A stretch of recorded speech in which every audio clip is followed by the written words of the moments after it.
Negara produsen kendalikan dunia perdagangan lalu kendalikan dunia keuangan. Itu persepsi old mind. Pasar modal dan pasar uang lah sebenarnya pengendali dunia keuangan. Dan ini persepsi new mind. Neraca perdagangan positif dianggap baik dan solusi bernegara oleh old mind. Faktanya selama menjabat malah impornya membesar. Lalu selalu negatif dagang dengan kakak tertua Tiongkok. Jujur, entah bagaimana kok sekarang kakak tertuanya negara komunis ya. Dan diterima luas lagi pemahaman bahwa tidak apa-apa bekerja sama dengan negara komunis. Yo wes, kita lanjut. Toh jabatan old mind ada batasnya. Kembali ke kalimat awal, negara produsen akan kendalikan dunia perdagangan dan dunia keuangan. Itu strategi Tiongkok. Di mana negara defisit alias yang Tiongkoknya surplus, pasti negara yang kalah tersebut akan dipaksa pakai yuan. Catat ya, ketika sebuah negara pakai mata uang negara lain untuk transaksi, artinya negara tersebut kalah ekonominya. Kita lihat strategi serangan ekonomi dari ilmu ekonomi. Money 1.0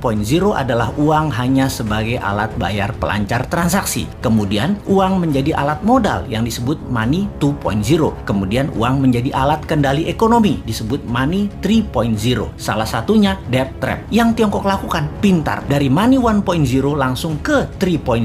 Karena ya memang Tiongkok nggak punya Wall Street, tempatnya money 2.0. Kita lompat sebentar sebelum balik ke money 3.0 agar sambungannya paham. Sejarah Partai Komunis di Tiongkok, di mana orang-orang nasionalis kabur keluar Tiongkok ketika komunis berkuasa dengan tangan besi. Satu ke Taiwan, jadi negara yang dipayungi Amerika. Yang kedua ke Hong Kong, jadi city country di bawah Inggris. Keduanya, Taiwan dan Hong Kong ekonominya maju pesat sejak tahun 60-an hingga saat ini. Sejak tahun 1989, reformasi ekonomi di Tiongkok melawan hegemoni IMF mulai dijalankan secara gerilya, main dengan globalis dan main dengan double standard, yaitu renminbi yuan. Catat sekali lagi, nantinya kita new mind akan pakai strategi yang sama ini, kecuali kalian masih suka dengan old mind yang sekarang berkuasa. Apa yang Tiongkok lakukan setelah memutuskan melawan IMF, namun di permukaan pura-pura taat pada Amerika? Ini terjadi di zaman Deng Xiaoping awal mulanya. Mereka jadi negara produsen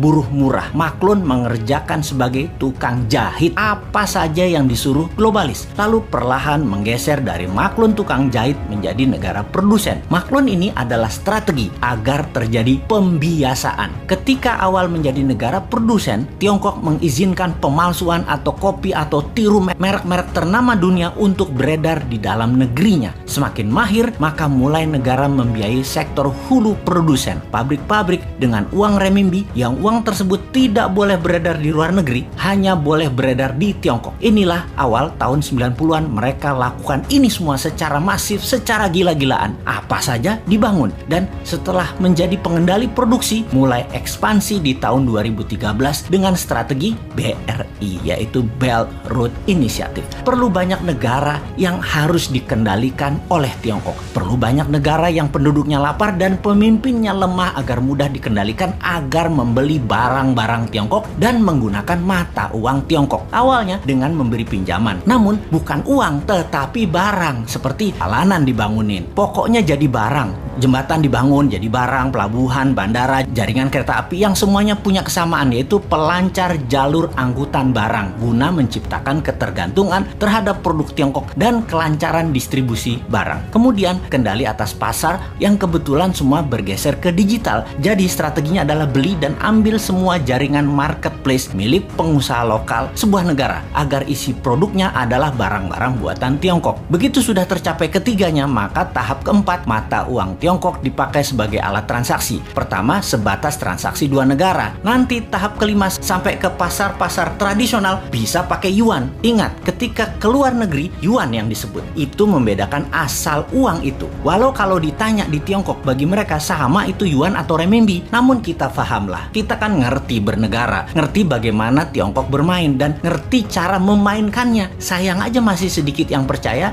dan masih banyak yang tidak peduli. Wajar kalau masyarakat masyarakat tidak tahu. Namun pejabat yang tidak peduli dan tidak tahu juga banyak banget. Apalagi yang mau menari jadi presiden di 2024. Rasanya nggak ada yang paham beginian. Yang penting gue populer dan rakyat pilih gue. Lihat aja daftar 10 orang yang katanya calon presiden di lembaga survei. Kita review satu persatu. Paham nggak bernegara ala Tiongkok dan Amerika? Rasanya kagak ya. New Mind beda. Kita paham dan strateginya bukan ikuti keduanya, namun punya strategi sendiri untuk main 3 kaki awalnya dan menyalip di tikungan di tahun 2030 menjadi 3 besar dunia dan di 2045 menjadi negara superpower. Kalau hanya naik 7% setahun dan faktanya 5% pertumbuhan ekonominya, mimpi jadikan Indonesia negara superpower. Buktinya sekarang aja pakai yuan dagangnya, harusnya pakai rupiah. Bos, itu artinya kalian old mind geblek bernegaranya.